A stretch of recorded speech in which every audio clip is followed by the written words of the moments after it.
예, 오늘은 고린도전서 15장, 16장을 나누는 날입니다. 근데 제목을 이제 우주 맞추기는 끝. 저게 무슨 말인지 혹시 아시는 분 계세요? 예, 제목을 바꾸다가 마지막에 저렇게 바뀌었는데 보고 나니까 나도 잘 이해가 안 가네. 예, 저 제목은 이런 뜻입니다. 에고. 우리가 이 땅에 에고로 살아가는데 에고로 사는 사람은 온 우주를 자기에게 맞추어야 돼요. 에고로 사는 거 굉장히 힘듭니다. 이 남편도 아내도 나한테 맞춰줘야 되고, 또 자녀도 뭐 온 세상이 다 나에게 맞춰줘야 돼요. 그게 뭐 차이는 좀 있어요. 어떤 사람 좀 잘 참고 어떤 사람 못 참고 그러는데 그 차이가 삶에서는 하나도 차이를 만들어내지 못해요. 이 에고는 온 우주를 나에게 맞춰야 돼요. 참 힘든 삶이에요. 근데 우리가 이걸 살아요. 사도 바울은 이런 우리를 향해서 어떻게 얘기하나 오늘 같이 한번 또 나누어 보십시다. 오늘 얘기 시작을 How to Steal a Dog, 바바라 오카너라고 하는 동화 작가의 동화예요. 책이에요. 그 시작하는 센텐스가 이렇게 되어 있어요. 내가 개를 훔쳐야 되겠다고 작정한 날은 내 베스트 프렌드 루엔이 내가 차 안에서 살고 있다는 것을 발견한 날이었다. 이게 펄 센텐스예요. 이 엄마하고 11살짜리 이 졸지나하고 토비, 자기 동생 남동생 토비하고 이렇게 세 식구가 남았어요. 아버지가 떠나버렸어요. 너무 힘들고 어렵고 하니까 그냥 떠나버렸어요. 그 아버지가 떠난 다음에 남긴 것은 마요네즈 병에 동전과 구겨진 1불짜리 몇 개, 그것이 이제 전부였다. 그렇게 해요. 그렇게 해서 이제 아파트에서 쫓겨나서 차 안에서 살고 엄마는 투잡을 뛰는 거예요. 그러니까 뭐 아침에 일어나면 그 가까운 그 가스스테이션 가서 세수하고 머리 이렇게 적당히 하고 이래요. 그러니까 점점 꾀죄죄해지죠. 그러니까 친구 루엔이 이상하니까 한 번은 학교 끝나고 뒤를 밟은 거예요. 근데 그것도 생각에 잠겨서 모르고 차 안에서 산다는 게 들켜버렸어요. 그 11살짜리 여자애가 그 10년, 이 바바라 오카너가 책을 한번 읽어보시길 바래요. 그 11살짜리의 심리, 생각을 얼마나 잘 표현하는지 몰라요. 근데 우리 평생에 나이가 몇 살이시든지 11살짜리 갈등을 우리는 계속하고 있는 거예요. 그게 뭐냐? 이 졸지나가 stealing dog, 개를 훔치는 건 plain wrong. 그럼 뭐 잘못된 거예요. 그냥 잘못된 거죠. 그거는. 그럼에도 불구하고 또 졸지나의 가슴에는 그런데 상황이 어쩔 수 없어. 그게 우리 인생이에요. 우리는 뭔가 더 고귀한 걸 알아요. 그럼에도 불구하고 이 상황이 어쩔 수 없다는 거죠. 베스트 프렌드까지 내가 차 안에서 산다는 걸 발견한 이상 무슨 수를 쓰더라도 아파트를 찾아서 들어가는 수밖에 없어. 엄마를 조르고 물어봐야 엄마는 조금만 기다려라 그러는데 근데 그 언제일지 몰라. 그래서 그날 밤에 그 차 뒤에서 숙제를 하고 자려고 하는데 옆에 전봇대에 포스터가 하나 붙어 있어요. 뭐냐 그러면 개 찾습니다. 찾아주시는 분에게 500불 사례 드립니다. 그래서 얘가 저거는 언제 붙은 포스터인지 모르잖아요. 그렇게 아이디어가 딱 떠오른 거야. 개를 훔쳐가지고 포스터가 붙으면 돌려주면 500불을 받으니까 엄마한테 물어봐. 500불이면 아파트 들어갈 수 있는, 그게 가난한 시골 동네니까 이제 들어갈 수가 있죠. 그래서 그 불안하지만 그 남동생 토비와 이제 개를 훔치기로 해요. 그리고 그날로부터 개를 훔치는 계획을 이렇게 노트에다 적어가는 거야. 그 제일 1단계는 뭐냐 그러면 개를 물색하는 거야. 개가 짖지 않아야 된다. 개가 잘 따라야 된다. 그 다음에 개가 이렇게 어느 정도 돈 있는 집 개여야 된다. 그 잊어먹었는데 잘 갖고 갔다 이러면 곤란하잖아. 그리고 주인이 굉장히 개를 사랑해야 된다. 뭐 이렇게 계획을 적어 나가는 거예요. 그 계획을 따라서 일이 전개되는 것을 적은 그런 책이에요. 참 가슴 아리게 만들어요. 그래서 이제 동생하고 개를 물색하러 나갔어. 근데 가난한 동네니까 만만치가 않아요. 근데 어느 날 어떤 스트리트 끝에 이렇게 스트리트가 데드엔드 된 스트리트가 하나 있는데 한 번도 가본 적이 없는 데인데 거기를 딱 갔더니 근사한, 그 동네에서는 드문 벽돌집이 하나 큰 게 딱 서 있는 거예요. 그래서 문패를 딱 봤더니 위트모어라고 돼 있어요. 위트모어. 그런데 그 길 이름이 위트모어 스트리트야. 그러니 이 길 전체를 차지한 이 큰 집에 사는 사람, 이 굉장히 이 부자겠구나. 자, 개가 있어야 되는데. 그리고 울타리를 통해서 딱 봤는데 마침 개가 하나 쩔렁쩔렁 나와요. 너무 예쁘게 생긴 개야. 흰색과 검은색이 섞여 있는데, 그래 나와서 이게 막 땅을 파. 근데 그 집 아줌마 이름이, 아직 이름 모르지만 카멜라라는 아줌마인데, 카멜라가 막 나오더니 땅 판다고 개를 혼내는 게 아니라 아유 이쁜 것 그러면서 너무너무 이뻐하는 거야. 우리 사이 같지 않아? 막 그러니까 이제 펄펙한 거예요. 그래가지고 이제 저 개를 훔쳐야 되겠다 그랬는데 문제가 하나 생겼죠. 개를 훔쳐서 어디에 놔두냐고. 차 안에 사니까. 하여튼 우유곡절 끝에 숲속에, 그 마을 숲속에 폐가, 사람이 살지 않는 집이 하나 있는데 그 집 뒤쪽에 돌아가니까 발코니가 하나 있는 거야. 그래서 거기다 개를 숨길 수 있어. 거기 아무도 안 오는 데니까. 그래서 드디어 이제 개를 훔쳤어요. 그 훔칠 때 그 11살짜리의 그 두근거림, 그 자기 자신과 싸움, 그거를 좀 읽어보셔야 돼. 그거를 지금 내가 여기서 다 말할 수는 없잖아요. 그래서 이제 개를 딱 훔쳐다가 거기다 딱 이제 묶어놨어요. 그리고 이제 밥 때마다 가서 밥을 주고 찾아가고 그러는 거야. 자기 둘 다 이제 개를 또 굉장히 좋아해서. 근데 한 번은 밥 주러 딱 갔는데 사람 소리가 들리는 거야. 너무너무 놀랬지. 그래서 숲을 속에 딱 숨으니까 그 남자 목소리가 들리는 거야.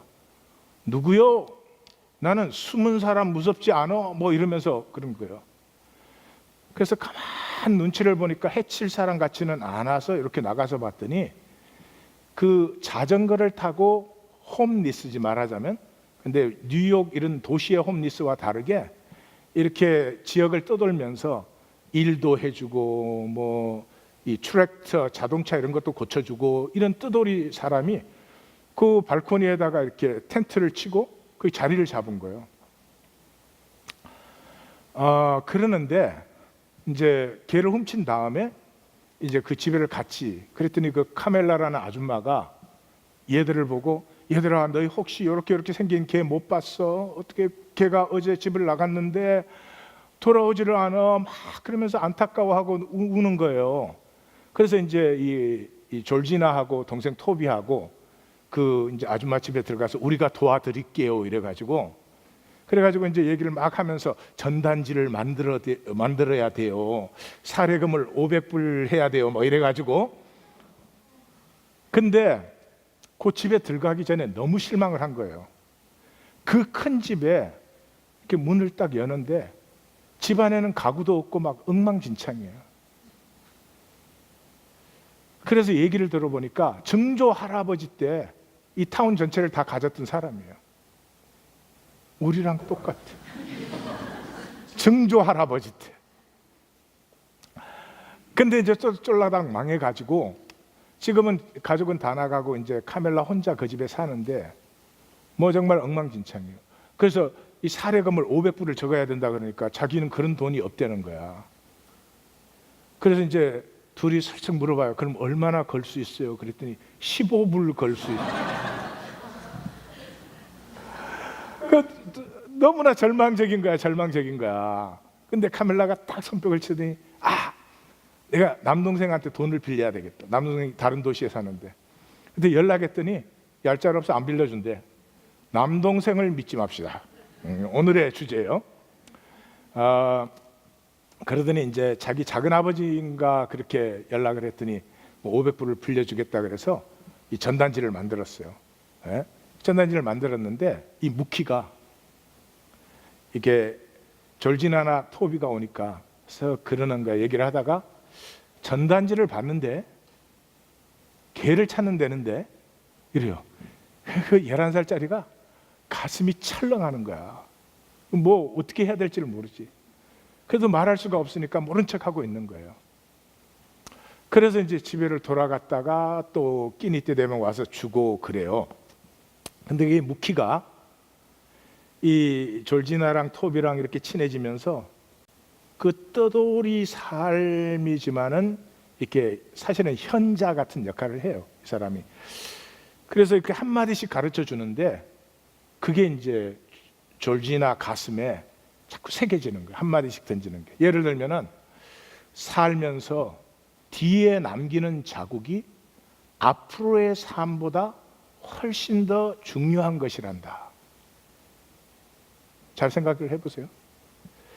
내가 남기는 자국이, 우리는 거꾸로 생각해요. 어떻게 살든지 내일만 잘 살면 된다, 뭐 이렇게 생각하기 쉽지. 그게 아니라는 거지. 이제 그런 것들을 이제 노트에 또 받아 적어요. 그러다가 밥을 주러 딱 갔는데 윌리가 없어져 버린 거야. 윌리가 없어지고 무키 자전거도 없어지고 텐트도 다 걷었어. 그러니까 무키가 이 훔쳐갔구나. 아니 어찌면 무키가 데리고 가서 500불을 받으려고 하는구나. 근데 500불 받는 거는 둘째치고 자기들은 개도둑으로 이제 잡혀가잖아.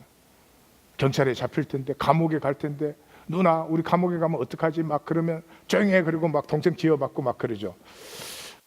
그래서 막 둘이 이제 완전히 망연자실 돼가지고 넋을 놓고 있는데 무키 자전거 소리가 막 들리는 거예요.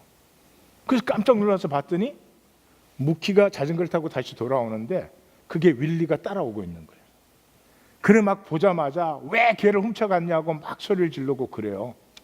그러니까 무키가 가만히 있더니 이제 조진아가 소리를 다 지르고 나니까 말을 하려면 잘 생각을 해서 똑바로 해야 돼요. 나는 이제 이 마을을 떠나는데 내가 저 동구밭까지 갔더니 윌리가 어떻게 그까지를 따라온 거야. 그래서 이놈 다시 데려다 놓으려고 지금 온 거예요. 그리고 딱 떠나는 거예요. 근데 그 모습이 이렇게 딱 사라지는데 순간에 졸지나가 깨닫는 거예요. 뭐를 깨닫냐? 그 차 안에서 사는데 차를 한 군데 오래 해놓으면 경찰한테 걸리니까 한 이틀마다 차를 옮기는데 한 번은 엄마가 차 시동을 거니까 차가 시동이 안 걸리는 거예요. 고장이 나서. 그러니까 뭐 온 식구가 이제 장례가 되는 거예요. 이렇게 어려운데 차까지 말썽을 부리니까. 그래서 어떻게 하나. 그 다음날 어떻게 하든 이제 차로 학교를 갔다 왔어요. 학교를 갔다 와서 차에 딱 오니까 엄마는 아직 일하고 있죠. 무키 자전거 자국이 차 옆에 나 있는 거예요. 그래서 졸지나가 무키가 무슨 눈치를 채고 조사하러 온 거 아닌가 이런 생각이 들어서 기분이 나빠서 그 자전거 그 자국을 발로 빡빡 지웠어요. 근데 딱 생각이 나는 거예요. 그 다음날 아침에 차가 시동이 걸렸거든. 그래서 안 되더니 되는구나 이러겠는데 이제 아는 거야. 무키가 와서 고쳐준 거예요. 그리고 무키가 모든 것을 다 알면서도 너 그러면 안 된다든지 어쩐데 이런 거 없이 그냥 졸지나를 기다려준 거야. 이제 그게 확정이 되는 게 뭐냐 그러면 그래서 이제 졸지나가 거기에서 걔는 돌려줘야 된다. 이건 아니지. 그래서 걔를 돌려주려고 나가는데 보니까 걔를 훔쳐올 때 걔 목걸이 주소, 이름, 전화번호 적힌 걸 풀어갖고 그 숲속에다 던졌거든요. 그거 긁고 있으면 안 되잖아, 훔쳐왔으니까.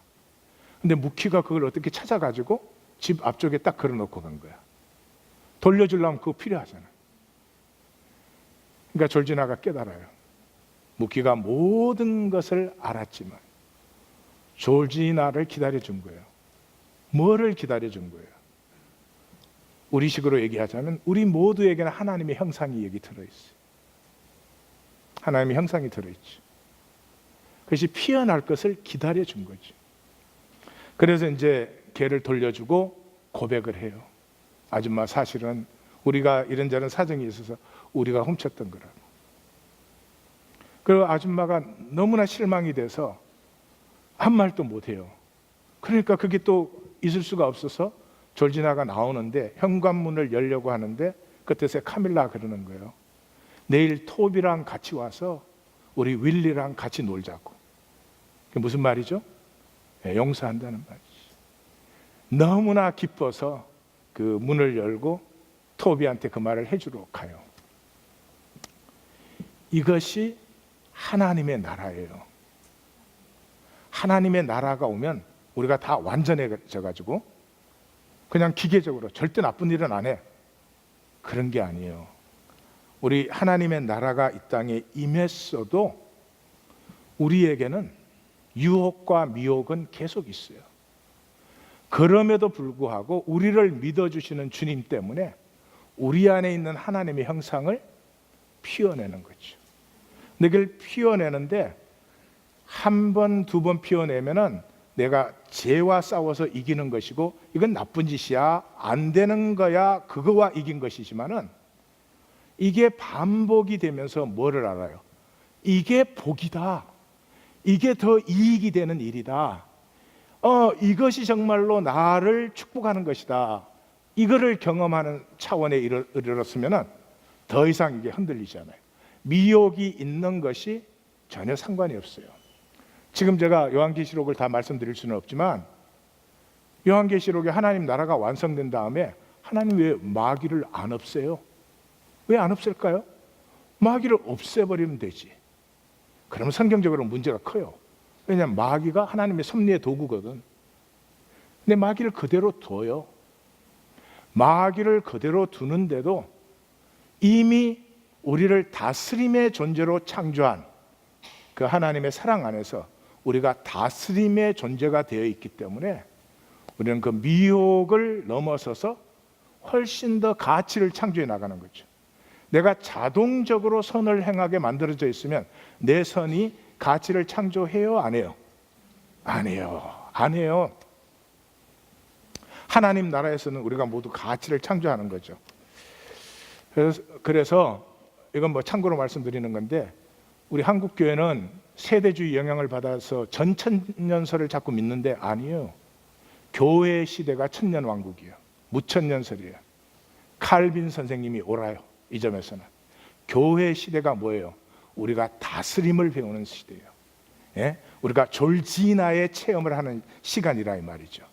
그래서 그것을 자꾸 체험하다가 어느 순간까지 선을 택하는 것이 내 안에 하나님의 생명을 이겨내고 살아보는 것이 진정한 복과 기쁨임을 체험함으로 말미암아 자원하는 마음과 중심의 진실함으로 하나님을 사랑하는 자리에, 하나님을 사랑한다는 말은 하나님의 뜻과 함께하고 하나님의 뜻을 내가 행할 때 기쁨이 되고 하는 그 자리에 들어가는 것이다. 네. 오늘은 고린도전서 15장 16장 15장을 먼저 들어갑니다. 15장은 내용이 간단하죠. 시작이 나의 나됨이요. 그 나의 나됨은 끝에 뭐예요? 변화된 나예요. 자, 어떤 변화인지 보겠어요? 만약에 이 변화가 없으면 가장 불쌍한 자예요. 근데 이 변화는 어떻게 오느냐? 죽고 다시 사는 거예요. 나를 조금 이렇게 임프루브 시키든지 나를 조금 뭐 훈련을 그런 게 아니고요. 질이 달라져요. 물이 포도주로. 예, 그것이 어떻게 이루어지느냐? 그리스도의 죽음에 이제 연합하는 것이다. 이게 이제 15장이에요. 그러면 15장 들어가서 제일 첫 번째 첫 단락과 마지막 단락을 보겠어요. 그게 주제는 은혜예요. 그래서 나의 나됨으로 시작을 해서 죽음을 이긴 이 생명 이렇게 마감을 해요. 그래서 이 15장 시작하자마자 사도 바울이 그러죠. 내가 복음을 전했습니다. 그 복음이 뭐예요? 그리스도께서 성경대로 죽으시고 성경대로 사흘 만에 다시 살아나셨습니다. 그렇게 해서 게바에게 보이시고 12사도에게 보이시고 500의 형제에게 보이시고 야고보에게 보이시고 모든 사도, 여기 모든 사도는 12사도뿐이 아닌 그 사도 공동체 내 모든 사도들에게 보이시고 그 다음에 뭐라 그래요? 그 얘기를 한 뜻이 뭐냐? 맨 나중에 나에게, 맨 나중에 나에게 보이셨다. 근데 그 나는 누구냐? 만삭되지 못하여서 난 자 같으다. 사도 중에서는 가장 작은 자예요. 사도라 칭하심을 받기에 감당할 수가 없어. 왜? 교회를 핍박했으니까. 그런데 그러나가 있다 이 말이에요. 그러나의 역사가 함께 하시기를 주의 이름으로 축원합니다. 네, 졸지나가 상황이 정말 이제는 이렇게 살 수는 없는 상황이야. 그래도 그러나 은혜가 임해야지. 자기 에고가 이렇게 열매를 맺으면 곤란해지는 거예요. 그러나 다음에 뭐가 나와요? 은혜. 그 은혜가 임했더니 뭐가 어떻게 됐다는 거예요? 나의 나됨. 나는 지극히 부족하고 작은데 은혜가 임했더니 내가 모든 사도보다 더 수고했어. 열정, 패션, 나됨이 피어나는 삶을 살았다는 거죠. 그러므로 내 공로가 아니라 이것은 은혜다 이 말이죠. 잘 보십시오. 나는 먼지보다 작아요. 이 우주에 비하면 먼지 한 톨도 안 되는 거예요. 그런데 이 나가 은혜를 받으면 이 은혜는 나와 모든 것이 통하게 해요. 이 세상 속엔 다 단절되어 있는데 은혜가 임하면 통하게 해요. 그래서 먼지보다 작은 내가 우주 전체를 누릴 수가 있게 돼요. 나는 찰나예요, 찰나. 지구 역사가 46억 년이야. 그 46억 년에 비하면, 억만 년에 비하면 내가 뭐 100년을 살아야 찰나요. 그런데 그 나에게 은혜가 임하면 이 찰나를 사는 내가 영원을 품게 된다 이 말이죠. 이것이 생명의 비밀이다. 예. 자, 그러면 이제 그 얘기를 고린도 교회에 왜 해요? 고린도 교회 여기까지 무슨 얘기했어요? 너네가 교회라고? 교회라고 모여갖고 싸우고, 음행, 너네끼리 소송, 여자 머리 스타일 갖고 싸우고, 모이면 먼저 먹어갖고 나중 온 사람이 배고프고, 너희가 교회라고? 그런 교회 없다 그랬잖아요. 바울이. 그런 교회, 하나님이 위대한 사람들을 부르는 게 아니고요, 그런 평범한 우리를 부르셔서 우리가 은혜를 만나게 될 때 하나님이 창조하신 모든 우리의 가능성이 그때 피어나는 거다. 이거를 첫 번 단락에서 얘기한 거예요. 그래서 자, 그러면 은혜가 임할 때 생명이 피어나는데 그 생명이 어떻게 피어나느냐, 이게 이제 마지막 절이죠. 마지막 그 단락이죠. 그래서 보시면 사도 바울이 좋아하는 두 번의 대칭 구조로 되어 있어요. 썩는 것은 영혼을, 썩지 않는 것을 유업으로 받지 못해요. 그래서 대칭 53절에 썩을 것이 썩지 않음을 잊게 했다는 거죠. 썩지 않음을 잊게 했다는 거죠. 이 변화의 비밀이 무엇이냐? 이 변화의 비밀이 무엇이냐? 그리스도와 하나가 되는 것이다 하는 것을 쓰고 있어요. 그래서 여기서 중요한 것은 이거예요. 변화된다는 거죠. 지금 이 세상에 육체로 사는 이하권이는 이 썩을 인생이에요. 썩을 몸으로 썩을 것을 살고 있어요. 근데 이 썩을 것이 썩지 않음을 입는 변화가 임한다는 거죠. 그러니까 이렇게 말하는 사람들을 조심하셔야 돼요. 여기서는 어떻게 살았든지 죽고 나면 이렇게 하나님이 이하권이 여기서 산 거 다 취소, 그리고 새 이하권을 천당에서 하나 만드는 거야. 그렇게 말하는 사람들을 조심하십시오. 여기서 산 이하권이가 이 썩지 않음을 잊게 되는. 그래서 생명의 계속성, 생명의 계속성. 이 4차원 세계에서 내가 무엇을 살았느냐 하는 것이 영원을 가꾸고 있는 것이다. 예. 자, 두 번째는 이 사망과 생명의 관계를 그래서 분명하게 보여줘요. 사망을 통해서 우리의 생명이 어떻게 된다는 것인지. 사망을 이긴다는 말씀이 성취되는데 그 이김을 우리에게 주신 하나님께 감사하라는 거죠. 감사한다는 거죠. 왜 감사하느냐? 사망에 쏘는 것이 사라졌어요. 이제는 그 죄의 권능인 율법이 완성이 된 거예요. 이게 무슨 말이냐? 사망에 이기는 것. 그러니까 우리가 지금 4차원 세계에서는 사망의 권세 아래 있다 이 말이죠. 그래서 사망에 이기는 것, 사망에 쏘는 것은 우리가 사망의 권세 아래 있으면 뭘 하느냐? 피해요. 삶을 살지 않고 피해요. 부담되는 사람도 피해. 마음에 들지 않는 상황도 피해. 하여튼 나에게 좋지 않은 건 다 피해. 그래서 돈이 필요한 거예요. 돈은 내 상황을 편하게 만들어줄 수 있어요. 됐죠? 돈이 생명 만들 수 없어요. 돈이 생명을 장성케 하지도 않아요. 아니, 반대 경우가 더 많지. 돈과 권력은 필요한 것이고 좋을 수도 있어요. 그러나 분명히 아셔야 될 것은 돈과 권력을 가지면 내 상황을 편안하게 만들 수는 있을지 모르지만 돈으로 생명을 피우는 건 아니다. 그건 분명히 아셔야 돼요. 그래서 우리의 삶이 피하는 거예요. 피하니까 허무하죠. 허무. 자, 그러면 그 사망에 쏘는 것 때문에 우리가 피해서 삶이 허무해지는데 그 사망에 쏘는 것이 뭐냐? 죄다. 이렇게 말해요. 죄. 이 히브리어로 하타, 헬라어로는 하말티아. 다 아시죠? 죄는 관역을 빗나가게 하는 거죠. 하나님이 이하권위를 창조했는데 이 이하권위가 이하권위로 피어나기 위해서는 하나님이 이하권위에게 주시는 모든 상황과 조건이 하나님의 섭리예요. 무슨 섭리예요? 합력하여 선을 피게 하는 딱 필요하게 주셨어요.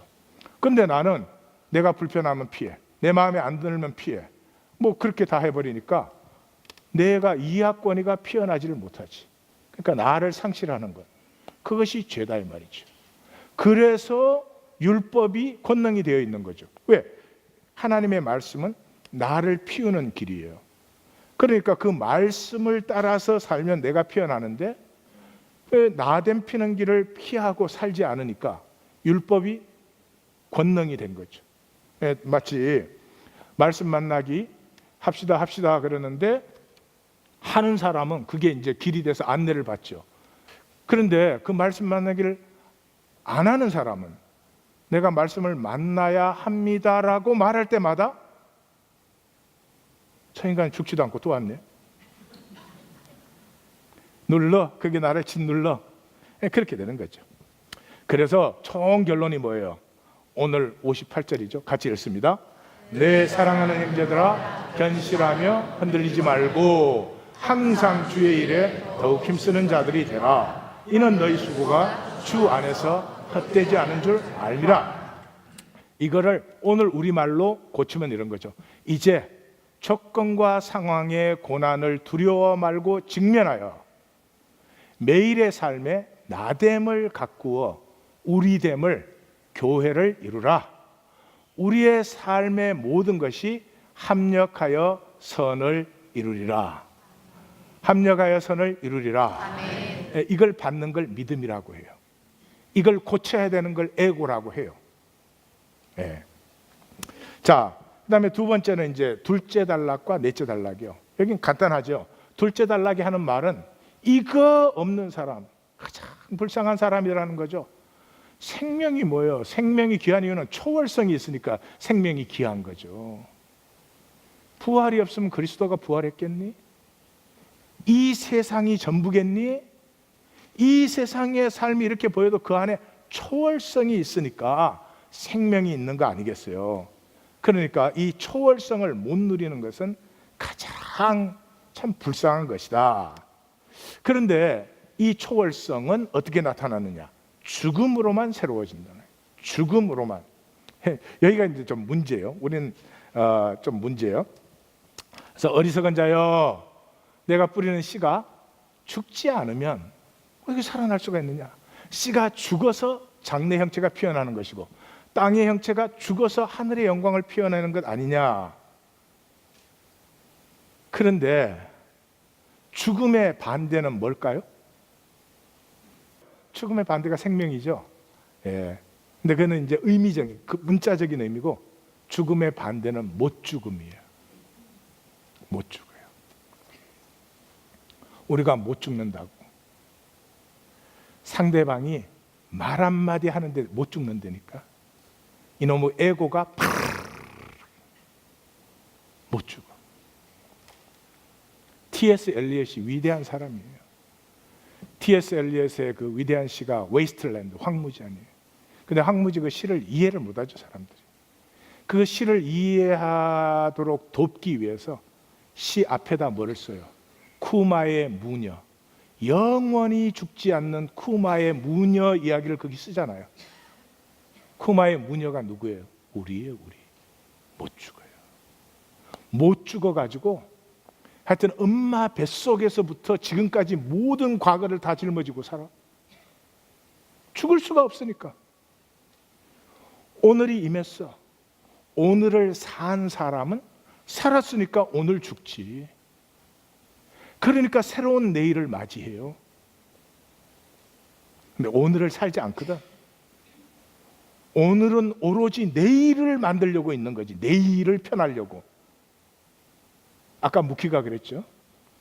우리의 삶에서 지나간 자치가 앞으로의 일보다 훨씬 더 중요한 거란다. 인간 거꾸로 살아요. 이 에고의 거짓에 사로잡히면 거꾸로 살거든. 그러니까 죽지를 못해. 그래서 사도 바울이 나는 날마다 죽노라, 이게 그 말이에요. 그래서 썩는 것, 욕된 것, 약한 것 혼적 몸으로 심고, 혼적 몸으로 심고 심으면 죽죠. 그러면 썩지 않는 것, 영광스러운 것, 강한 것 영적 몸으로 살아났을 때 뭐라고 그래요? 살려주는 영이 됐어요. 뭐가 살려주는 영이에요? 코이노니아. 코이노니아. 남편과 아내로 만나서도 나누지 않아요. 통하지 않아요. 여러분, 생명은 통해야 사는 거죠. 근데 딱 닫고. 왜냐하면 이 4차원 세계는 내 거를 지켜야 돼요. 성도님이 나잖아, 똑같아요. 지키지 않고 사는 길은 없어요. 그러나 지키는 것이 전부면 죽음이죠. 지키고 나가고 이렇게 돼야 되는데 그게 안 돼요. 살려주는 영이에요. 그럼 내게로 다가오는 사람들에게서 내 생명을 나누어 받을 수 있죠. 하나님의 생명이니까 얼마나 깊은 사랑이 있어요. 평생 사랑해도 다 사랑하지 못해요. 내게 얼마나 풍성한 격려가 있어요. 평생을 격려해도 다 격려 못해. 그건 안 써. 이렇게 돼버리는 거죠. 그래서 이 성경의 영적 이 원리의 핵심이 어디에 있어요? 이삭의 제사예요. 이삭의 제사. 이삭이 얼마나 이쁘고 사랑스러워. 어떻게 이삭을 죽여요? 그러나 아브라함과 이삭의 이 관계는 4차원 안의 관계죠. 네, 이 현상의 관계죠. 그러므로 한계적이죠. 언젠가는 헤어져야 되고, 지금 안 죽어도 이삭은 결국 죽고, 이삭이 죽기 전에 아브라함이 죽을 것이고, 뭐 등등등 그래. 그래서 이삭이 그렇게 사랑스러움에도 불구하고 이 4차원의 한계성과 영원하고 신실한 하나님의 약속, 이 약속은 내가 보는 것도 아니고요, 내가 무슨 개런티를 받은 것도 아니고 보험 팔러시가 아니에요. 이건 내가 경험해 본 하나님의 그 지극히 제한적인 그 하나님 암을 가지고 하나님이 나를 결코 버리지 아니하실 것이고, 하나님이 자기의 약속을 배신할 뿐이 아니라는 것을 오직 믿음으로 이걸 선택하는 거지. 근데 놀라운 그 미스터리는 뭐예요? 신실한 약속을 선택했을 때 이삭까지도 한계적 이삭이 아니라 영원한 이삭으로 그 유업으로 누리게 된다. 가운데 단락은 뭐예요? 이 비밀, 이 놀라운 비밀이 뭘로 오느냐? 그리스도의 죽음에 연합하는 거예요. 사람의 방법이 아니에요. 그래서 뭐라고요? 그리스도께서 죽은 자 가운데서 다시 살아나서 첫 열매가 되었다. 첫 열매니까 둘째, 셋째가 계속 오는 거죠. 누가? 우리가 둘째, 셋째로 계속 오게 돼 있다는 거죠. 근데 어떻게 그렇게 계속 그 하나 된 열매로 그렇게 자라나게 되느냐? 그에게 속한 자, 그에게 속한 자, 강림하실 때, 그 강림하실 때가 언제냐? 그리스도께서 이 땅에 모든 다스림을 이루신 다음에 그것을 하나님에게 돌려드려요. 왜냐 그러면 하나님의 다스림으로 이 우주가 시작됐어요. 그러니까 우주의 완성도 하나님의 다스림으로 완성이 돼요. 예. 그런데 하나님이 왜 이렇게 복잡한 걸 허락하셨나? 만유가 자원함으로 하나님의 통치를 스스로 인정하고 주님께 드리는 그 자원함을 이루기 위해서 이 역사라고 하는 걸 두었어요. 그래서 그것을 처음으로 이 우주 가운데서 아버지의 뜻, 아버지의 통치에 자기를 죽기까지 내어주신 첫 열매가 그리스도죠. 그 그리스도에게 연합됨으로 말미암아서 그래서 하나님의 통치에 사람들이 되는 것이다. 더 이상 사망 권세에 억눌려서 허무하게 되는 게 아니라 하나님의 뜻을, 하나님이 창조한 이하권이가 되어서 하나님의 뜻을 온전히 이루는 유업자가 되는 것이다. 여기에 키워드가 속한 자예요. 타그마. 타그마라는 게 로마 보병이 이렇게 하나가 되는, 방패 짝짝짝짝 해서 하나가 되잖아요. 그 단어를 거기에 쓴 거죠. 그래서 그리스도와 하나 되는, 그리스도의 죽음과 부활에 하나 되는. 그래서 이제 여기서 이런 말이 나와요. 이게 사람의 방법이 아니라는 거죠. 그래서 어찌 언제나 위험을 무릅쓰리요. 위험은 피해야지, 무릅쓰면 어떻게 해? 나는 날마다 죽노라. 죽으면 어떻게 살아서 하나님을 위해서 일을 해야지. 거기서 뭐라고 그래요? 내가 사람의 방법으로 싸웠다면 모든 게 허무해지지 않겠느냐? 그러므로 속지 말라, 깨어있으라. 이렇게 나오는 거거든요. 이게 무슨 말이냐 하면 거짓과 싸움. 이 4차원 세계는 거짓과 싸우고 있어요. 다른 어떤 것과 싸우고 있잖아요. 마귀는 거짓의 압이고 4차원 세계에서 내 눈에 보이는 건 진실이 아니에요. 그 깊이가 진실이에요. 그래서 거짓과 싸울 때는 에고로 싸울 수가 없어요. 그 에고로 싸우면 싸울수록 거짓이 약해질까 세질까? 세져요. 싸움이 일어났을 때 진실을 나눌까? 아니야. 그때는 그런 거 소용없어. 상대방을 아프게 만들어야 돼. 공격해야 돼. 얼마나 훈련이 잘 됐는지 여러분 짐작이 가시죠? 그러니까 상대방의 좋은 건 싹 빼고 안 좋은 것만 크게 공격을 해요. 거짓이 나타나는 거죠. 그 거짓을 받은 남편은 또 어떻게 해요? 뭐 저쪽에서 박격 펴면 이쪽에서 벌써 미사일 나가. 점점 둘이 세지는 거죠. 거짓과는 그렇게 싸울 수가 없어요. 거짓만 세지는 거죠. 거짓과 싸우는 유일한 길은 사랑으로 싸우는 거예요. 이름은 추상적이지만 아니에요. 거짓으로 싸울 때는 우리 안에 하나님의 형상을 지키는 거예요. 그러니까 아내가 이렇게 공격을 할 때 저게 일방적이고 절대 100% 진실은 아니야. 그래도 내 안에 있는 하나님의 형상으로 싸운다는 건 이런 거야. 당신이 그렇게 느끼고 생각할 만한 충분한 이유가 있어. 그러나 이렇게 말했다가는 맞을 가능성이 많아. 여보, 힘들게 해서 미안해. 내가 조금 더 성숙할 수 있는데 할 말이 없네. 당신 그렇게 느끼니까. 그때 상대방에 있던 거짓도 스르르 힘을 잃어요. 우리는 이 땅에 거짓과 싸우고 있는 사람들이에요. 그러므로 진정한 승리는 내 안에 소중한 것을 지키는 거예요. 졸지나가 승리했잖아요. 어떻게 해서 승리했어요? 그 안에 있던 소중한 것을 지켜낸 거죠. 상황이 어떻더라도. 그죠? 자, 고린도전서 16장으로 갑니다. 심지어 연보에 관하여는 이렇게 말하니까 고린도 교회가 질문을 한 거죠. 연보를 어떻게 해야 됩니까? 그러니까 사도 바울이 그냥 딱 한마디 했어요. 갈라디아에 명한 것 같이 그렇게 해라. 그 말은 갈라디아서대로. 그래서 그 갈라디아서가 하는 말은 종교가 아니야. 어떻게 너희가 종교로 돌아가니? 내가 너희에게 전해준 것은 더불어 살기지.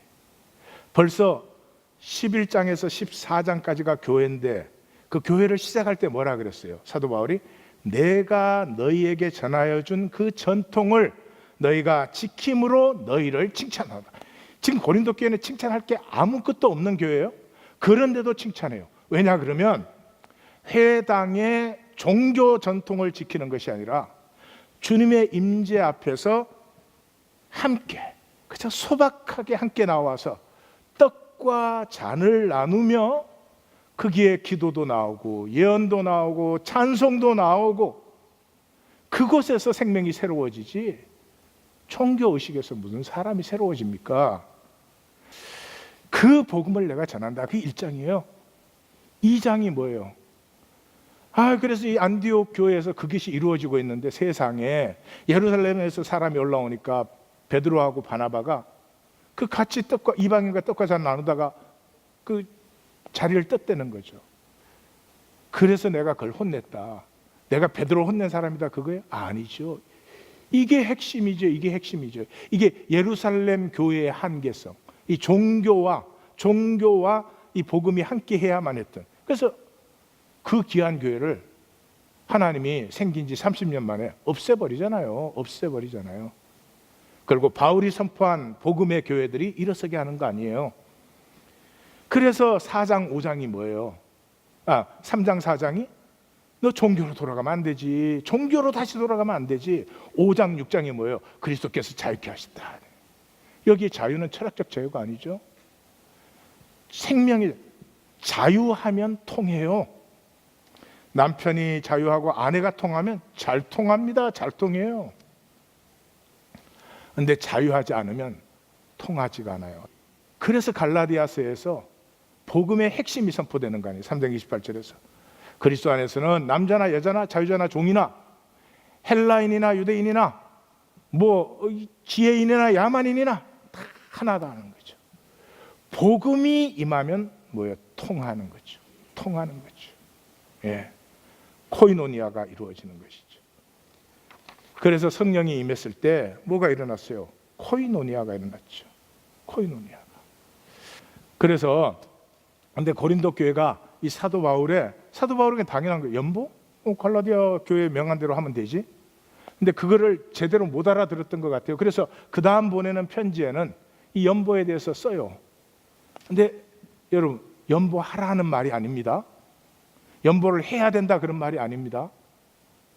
사도 바울이 쓰는 것은 연보가 뭐다 하는 걸 써요. 연보가 뭐다. 연보가 뭐예요? 환난의 많은 시련 가운데서 넘치는 기쁨이 있고요. 극심한 가난에서 풍성한 연보를 해요. 이게 연보예요. 이게 아닌 건 연보 아니요. 이게 아닌 연보는 뭐예요? 내가 딱 쥐고 줬다가 안 줬다가 그건 모르겠어요. 그럼 종교 단체라는 그런 게 다 있지만 연보는 아니에요. 연보는 내가 그리스도와 하나가 되기 시작했잖아요. 가족이 되는 거죠. 무슨 가족을 여러분 자녀한테 가난하면 어떻게 해요? 더 해주고 싶어지죠. 그게 연보라는 거죠. 말이 이상합니까? 우리의 생명이 최고로 복될 때는 그게 피어날 때예요. 사랑하는 성도님들, 그 에고로 들으시는 분은 벌써 자기가 스스로 정죄를 받는데 그럴 필요는 하나도 없고, 연보가 피어날 때가 제일 복된 때고, 그 심령 안에서 그것이 피어나기 시작하는 사람은 온 세계와 자연스러운 교통이 일어나요. 더 이상 얘기하면 내가 무슨 꼬시는 것 같아서 얘기를 안 하겠지만 아니에요. 성도님들 말씀을 똑바로 만나세요.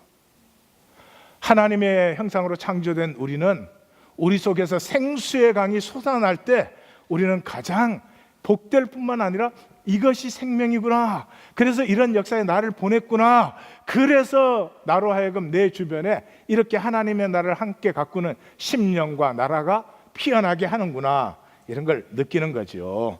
예, 그래서 뭐 힘에 지나도록 자원하여, 그게 뭐 연보예요.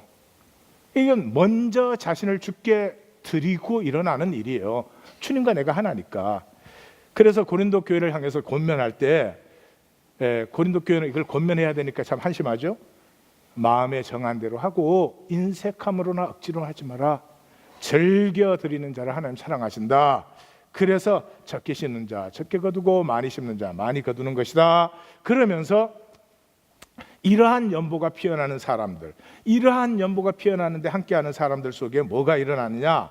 하나님이 너희로 모든 일에 항상 모든 것이 넉넉하여 모든 좋은 일을 생명이 피어나고 나누어지는 사람에게서 하나님의 역사가 피어나고 풍성해지는 것이, 이 당연한 뭐 얘기니까 말을 하는 게 좀 이상하네요.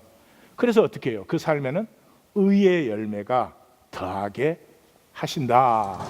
예, 사랑하는 성도님들, 한평생 사는데 욕심의 열매 맺으시면 자랑스럽습니까? 자식한테도 창피해요. 의의 열매가 풍성하시기를 주의 이름으로 축원합니다. 자, 드디어 마지막, 고린도 전서 전체의 마지막 부분이죠. 16장 후반부. 여기 종말적 신앙을 얘기해요. 그래서 시작이 뭐예요? 깨어있으라, 믿음에 굳게 서라, 용감하라, 강건하라 그래요. 그런데 이상한 거는 제일 끝에 가서 뭐라 그래요? 만일 누구든지 주를 사랑하지 않으면 저주를 받을지어다 이래요. 아니, 이때까지 사랑을 강조한 사도 바울이 도대체 왜 갑자기 저주를 받으라 그러냐? 물론 번역도 좋지 않아요? 하나님을 사랑하지 않는 것 자체가 이미 저주된 삶이라는 거예요. 여러분, 하나님 사랑 안 하면 뭐 사랑하겠어요? 하나님 사랑 안 하면 또 뭐를 살겠어요? 그냥 이건 스스로 물어보셔야 돼요. 왜 이런 말이 나오느냐? 사도 바울은 시편 31편을 얘기하고 있는 거예요. 이미 그때는 뭐 유명한 시편이죠. 이 종말적 고난과 절망의 시편이에요. 그 시편의 총 결론이 뭐예요? 그냥 내 몸과 마음과 영혼이 쇠합니다. 내 슬픔과 탄식 속에서 기력이 쇠하고 내 뼈가 쇠합니다. 내 대적들이 그냥 벌떼같이 달려들고 내 이웃들은 더하고 내 친구가 친교실에서 얼굴을 돌립니다. 그런 절망 속에서도 뭐예요? 시편 기자가 나는 주님을 사랑했습니다.